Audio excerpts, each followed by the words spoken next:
Ibu saudara sekalian, sudah hampir 1,5 tahun dunia dan juga bangsa kita menghadapi pandemi COVID-19.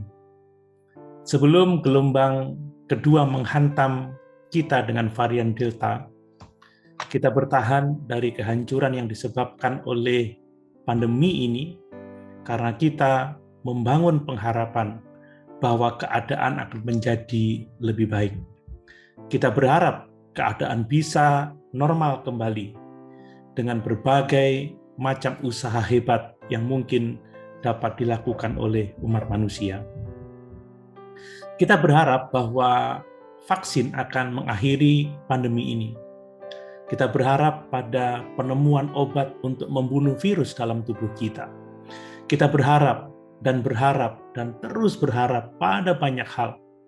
Semua harapan itu baik, memberikan kepada kita kesanggupan untuk menghadapi kesusahan ini dengan tetap dapat menjaga kesehatan mental kita. Bapak Ibu Saudara sekalian, pada kesempatan ini saya mau mengingatkan kita semua pada pengharapan yang alkitabiah, yang berbeda dengan semua pengharapan yang ada di dunia ini, yaitu pengharapan yang jauh lebih baik, karena pengharapan alkitabiah didasarkan pada Tuhan. Semua pengharapan yang kita bangun untuk masa depan yang lebih baik dari dunia ini dapat mengecewakan kita. Karena pada akhirnya dunia ini akan berakhir karena penghakiman Allah akan dosa. Tetapi pengharapan di dalam Tuhan tidak pernah mengecewakan kita. Pengharapan alkitabiah adalah pengharapan dalam iman bahwa Tuhan itu baik dan Dia akan berbuat baik pada kita. Dan pengharapan ini adalah pengharapan untuk masa yang akan datang. Pengharapan alkitabiah fokus pada Tuhan yang sempurna, Tuhan yang penuh kasih, Tuhan yang maha tahu, dan Tuhan yang maha kuasa. Tuhan tidak hanya mengetahui masa depan, tetapi Dia mengendalikan masa depan. Perhatikan beberapa kebenaran tentang Tuhan yang akan memberikan kepada kita pengharapan besar sebagaimana dinyatakan dalam Alkitab. Pertama, bahwa Tuhan itu baik. Kita harus menghadapi berbagai macam kesusahan dalam hidup ini dalam iman bahwa Tuhan itu baik. Allah mengizinkan kita mengalami berbagai macam penderitaan untuk kebaikan kita. Ketika kehidupan menjadi sangat sulit bagi kita, seperti pada masa pandemi ini, kita harus tahu bahwa Tuhan sedang mengerjakan sesuatu yang sangat besar dalam hidup kita. Rasul Paulus dalam 2 Korintus pasal 4 ayat 17 menuliskan, sebab penderitaan ringan yang sekarang ini mengerjakan bagi kami kemuliaan kekal yang melebihi segala-galanya, jauh lebih besar daripada penderitaan kami. Pada akhirnya, apapun yang kita alami dalam hidup ini, kalau kita memiliki persekutuan dengan Tuhan, kita akan hidup dalam kekekalan bersama Tuhan di surga. Ini adalah kebaikan Tuhan yang tiada taranya bagi manusia. Dan Yesus Kristuslah yang telah memungkinkan semuanya itu terjadi melalui pengorbanannya di salib. Bapak Ibu Saudara yang dikasihi Tuhan, yang kedua, Tuhan itu setia. Tuhan setia menepati apa yang telah dijanjikannya. Itu sebabnya kita dapat berharap Tuhan akan menepati janjinya, seperti janji Tuhan Yesus yang akan menyertai kita sampai selama-lamanya. Perhatikan janji Tuhan yang luar biasa bagi kita, yang tidak dapat diberikan dunia kepada kita. Di antaranya kita bisa membaca di dalam Filipi pasal 1 ayat yang ke-6.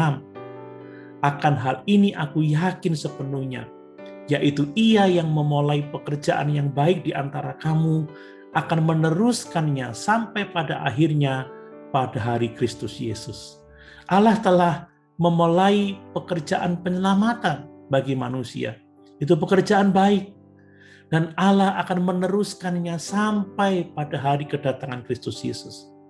Dengan demikian, apapun yang terjadi, kita tahu bahwa kebaikan demi kebaikan Tuhan akan selalu kita alami berkenaan dengan keselamatan jiwa kita.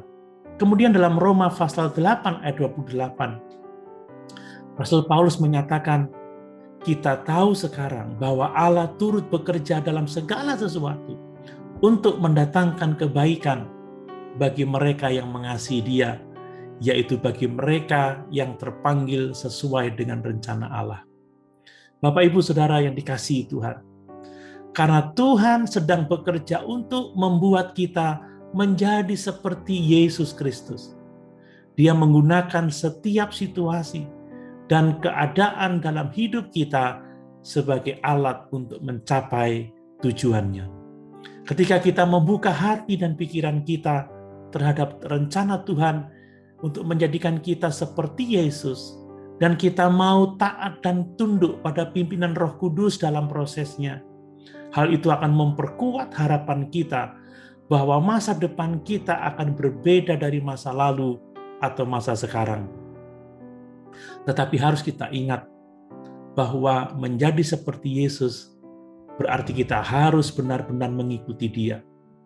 Kita harus menyangkal diri kita. Kita harus memikul salib kita. Hal itu berarti bahwa kita harus taat, kita harus rela tatkala Tuhan memakai berbagai macam kondisi, berbagai macam keadaan hidup kita sebagai alat untuk membentuk kita menjadi serupa dengan Yesus. Cara terbaik yang dapat kita lakukan untuk menjadi seperti Yesus dalam rencana Allah yang indah itu, kita harus mentaati firman Tuhan. Sebagaimana Paulus katakan, supaya kita mengucap syukur dalam segala sesuatu. Jika Tuhan mengizinkan sesuatu terjadi, kita harus percaya bahwa ada maksud Tuhan di dalamnya. Hal ini berarti kita harus mengembangkan rasa syukur dengan mendisiplinkan diri kita untuk selalu mengatakan bahwa apapun yang terjadi, Tuhan itu baik. Pandemi ini sangat berat bagi kami, Tuhan, tetapi kami percaya pada rencana-Mu yang indah, dan kami bersyukur atas segala sesuatu yang Tuhan izinkan terjadi dalam hidup kami.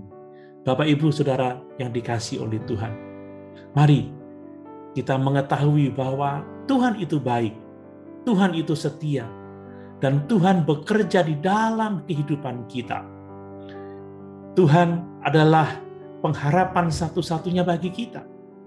Kebenaran tentang Tuhan yang baik, Tuhan yang setia, Tuhan yang bekerja dalam hidup kita membuahkan pengharapan yang memungkinkan kita untuk melihat masa depan yang jauh lebih baik dari masa depan kita di dalam dunia ini. Masa depan di dalam Yesus, masa depan yang gilang gemilang, masa depan yang penuh dengan pengharapan, kehidupan yang luar biasa dalam kekekalan di dalam kerajaan surga. Dan kita harus tahu bahwa harapan kita ada dalam satu pribadi, yaitu Tuhan Yesus Kristus. Mari kita terus membangun pengharapan, terutama pengharapan di dalam Tuhan dan Juru Selamat kita Yesus Kristus. Pengharapan yang jauh lebih baik, pengharapan yang tidak akan pernah mengecewakan kita, pengharapan hidup dalam kemuliaan kekal untuk selama-lamanya. Haleluya. Tuhan Yesus memberkati.